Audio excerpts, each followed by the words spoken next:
1995 was the year I was born, but it was also the year when the Sega Saturn came out in the US. It was Sega's next-gen console after the Sega Genesis, and boy did it bomb so hard. It won competition with Sony's PlayStation 1, which that console was superior when it comes to hardware and games. The Sega Saturn was a very tough time for Sega, and it was almost the moment where they were about to pull the plug on making video game consoles again. That wasn't until 1998, when they decided to release the first video game console in the 6th generation of gaming with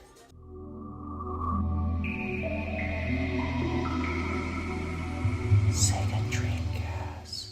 Was the next console in the Sega lineup. It was revolutionary for its innovative graphics back in 1988. I mean, look at it, it's so technological aspect. Some of the early commercials done by Pacific Data Images, which was the same studio that made Shrek. One video game that revolutionized its launch was Sonic Adventure, the first 3D Sonic video game ever made. Sonic was able to run freely for the first time in the most glitchy-ass game I've ever played. Don't get me wrong, this game is really fun, but it has a lot of problems when it comes to its glitches. It was also the first time you get to play as more than 3 Sonic characters in the game. You could play as Sonic, Tails, Knuckles, Amy, Big the Cat, and Gamma 7777, all of which have different stories and gameplay mechanics. It is a very open world aspect, like a hub, similar to how Nintendo did it with Super Mario 64, with a more real life open world city environment, which I adore. I love the old graphic style of this game. It's definitely something that was very nostalgic when I first played it back in the day. It was the first time when Crush 40 did a soundtrack,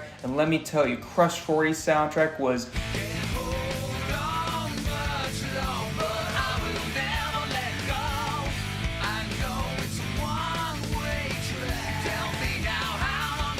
that is some butt rock shit right there. This is also the first time when the Sonic lore started to get deep within its story. You have Sonic fighting against Chaos, which is this liquid-like creature that is able to absorb different Chaos Emeralds in order to get stronger and turn into a big sea creature that is able to flood the entire city, creating a tsunami and killing millions of innocent victims. But then you get to play as Sonic and he gets to go supersonic, basically beat the shit out of him in the end. But in order to do that, you gotta complete all of the mainline stories. This was a very difficult game to play, especially with the glitchy aspects. I mean, come on, Sega. There's a level where it's a pinball level that I keep playing just for the pinball aspect, which one is like a Sonic theme and the other one is Nights in the Dream. This is also the first time when Sonic had a redesign. This is when he started to look more cool, punk, and edgy towards those late 90s skaters that would skate around like poser-ass Tony Hawk characters. But this game was a massive success for Sega on the Dreamcast. This is the reason why people even bought the Dreamcast, just to play Sonic games. Say goodbye to the classic Sonic style. That style is long and dead.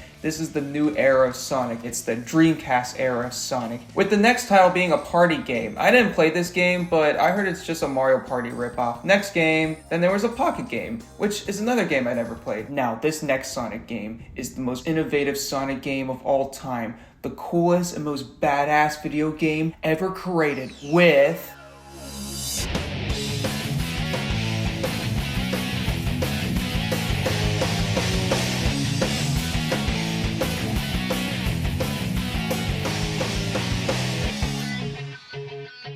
is the coolest game ever made. It's still buggy and glitchy at times, but that's what you get with Sonic transitioning to the 3D era. Even with some of those difficult camera aspects, I still love this game. Instead of just playing as a bunch of Sonic characters in the previous Sonic Adventure game, this time you're able to play as the heroes or the villains. With the heroes, you play as Sonic, Tails, and Knuckles. Sonic is able to more run around. Knuckles is more of a treasure hunting. Tails actually got a new upgrade when it comes to its gameplay, with it being more of a mecha shooter, which it's kind of a little bit babyish at times when you play it, but still difficult with the whole fucking camera aspect of not knowing where you're trying to go because you can't move the camera freely. Man, Sega, you just have one job. Come on, Sega, fix the goddamn camera. But then you got the villains, which you play as Dr. Robotnik, and he's able to do the same thing as Tails. And then you have a new character named Rouge the Bat, who's able to do the same thing as Knuckles, who's the most fan-service Sonic character ever made. Go on 4chan and find pictures of Rouge the Bat. You're never gonna come out of there. And then you have this new character,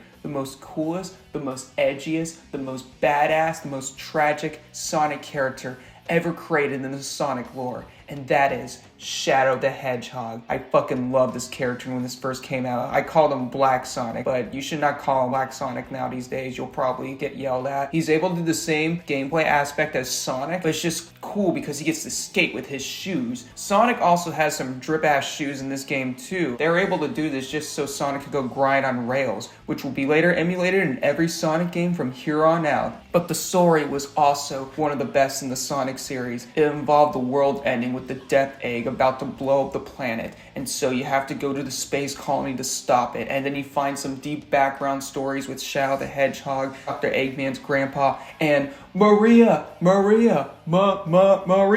But Shadow's character was just so cool that everything about his backstory would later be expanded in the video game Shadow the Hedgehog. Crush 40 has returned and they have released some groundbreaking music in the game. Sonic Adventure 2 is definitely going somewhere with SEGA. It was a massive success critically, but not financially. A year prior to Sonic Adventure 2, the PlayStation 2 was released, and it was innovative for its graphics and gameplay again. Also, it was a DVD player. People were eyeing their money for the PlayStation 2. Steve Carell once said this: "With big power comes big responsibility." This was decided in 2001. SEGA announced they would discontinue the SEGA Dreamcast and they will no longer make video game consoles. This was a massive loss to the company, and they decided that they'll just make games for other video game systems like PlayStation 2, the upcoming Xbox, and the upcoming Nintendo GameCube. One of which was Sonic Adventure 2 Battle, and it had the most innovative aspect of the series, the Chow Garden. I was obsessed with this shit as a kid. I loved everything about it. I had so many different chows I would raise and boost it up with its steroids. I'll have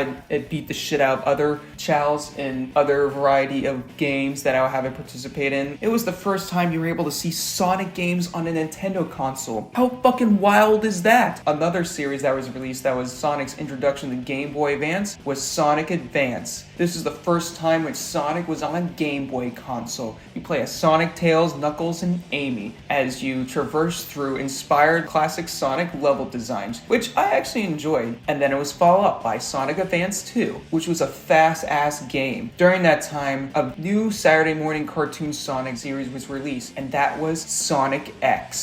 Sonic X was Sonic Anime. The Sonic comics were also going somewhere during this time. Yeah, they started in the early 90s and I forgot to talk about it in my last video, but this time they had a redesign and made the stories more interesting. It felt like you were actually reading a mainline story with actual arcs and character development and death and betrayal. And I remember reading some of these comics, like the comic where they visit Knuckles' home island and Knuckles had a baby brother. And this was a great time to be a Sonic fan. In 2003, they released a new Sonic game on PlayStation 2 and the Xbone console. And Nintendo GameCube, I forgot about that, which was